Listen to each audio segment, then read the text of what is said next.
Good morning, class 11th. So, today we are here to talk about laws of chemical combination.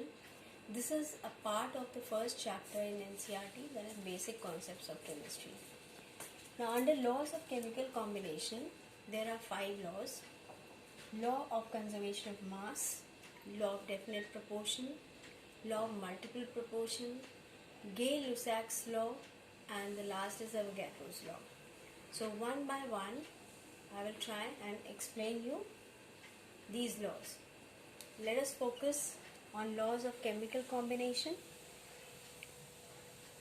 Law of conservation of mass.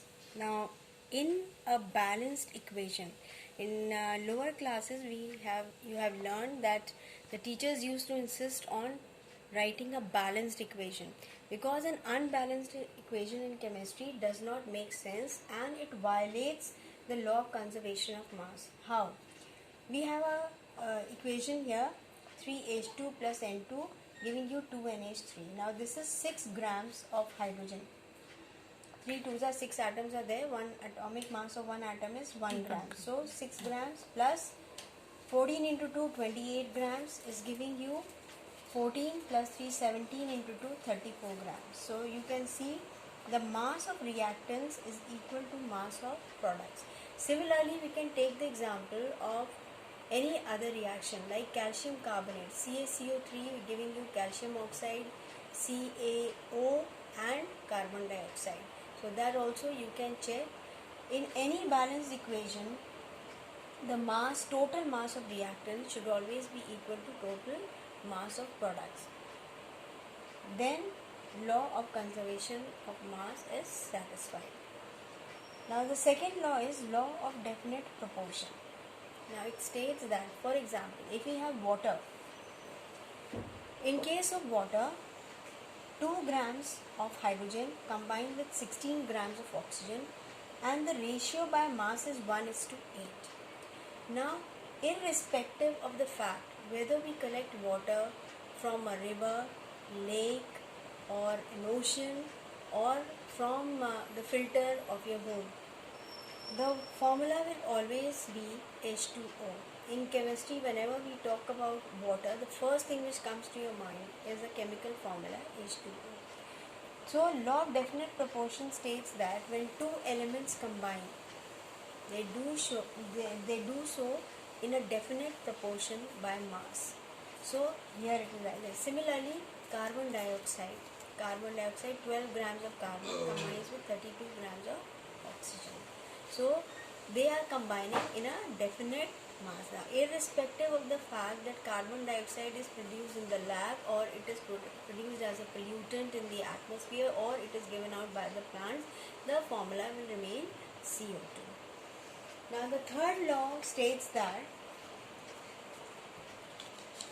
law of multiple proportion. Now, this is something to understand.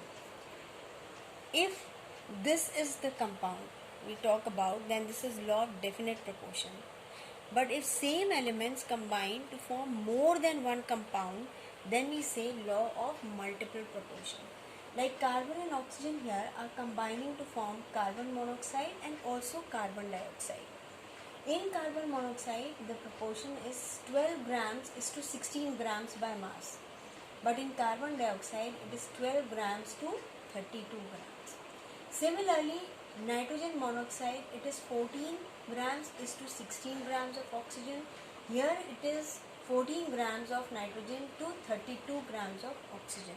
So, the elements are same, but they are combining in different proportions to form different compounds. Fourth is Gay-Lussac's law of gaseous volume. It states that whenever two gases combine to form a product, they do so in a definite ratio by volume. For gases, we prefer to take volume. So here it will be, if this is the reaction, it will be 1 mole of carbon reacts with 1 mole of oxygen to form carbon dioxide. But here the gases, these are not gases reacting together. Carbon is a solid, oxygen is a gas, carbon dioxide is a gas. but the reactants are not all in gaseous form, so we cannot apply Gay-Lussac's law to this particular case. But look at the other one. 3 moles of hydrogen combined with 1 mole of nitrogen to form 2 moles of ammonia. Now all of them are in gaseous forms. So we can write small g underneath it. This shows that all of them are in gaseous form. But here this is in solid form, this is gaseous form, and this is gaseous form. So here we will not apply Gay-Lussac's law, but it will be applicable to the second case. Whenever the two gases will combine, they will do so in a definite ratio by volume, that is 3:1.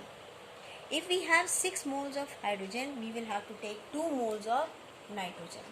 Similarly, we can calculate product also. 3 moles of hydrogen is forming 2 moles of ammonia.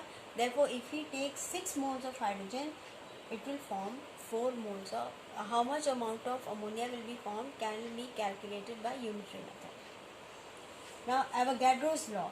Avogadro's law states that 1 mole of any gas has 6.022 into 10 raised to power 23 molecules. This is in case of gas. If we have 1 mole of any element, it will have Avogadro's number of atoms. Similarly, if we have a compound like 1 mole of calcium carbonate, it is going to have 6.022 into 10 raised to power 23 molecules. So, Avogadro's law is not restricted to gases alone. 1 mole of any substance will contain Avogadro's number, that is 6.022 into 10 raised to power 23 atoms, molecules, or even ions, okay, and even electrons. So it is applicable in various cases, not only restricted to gases.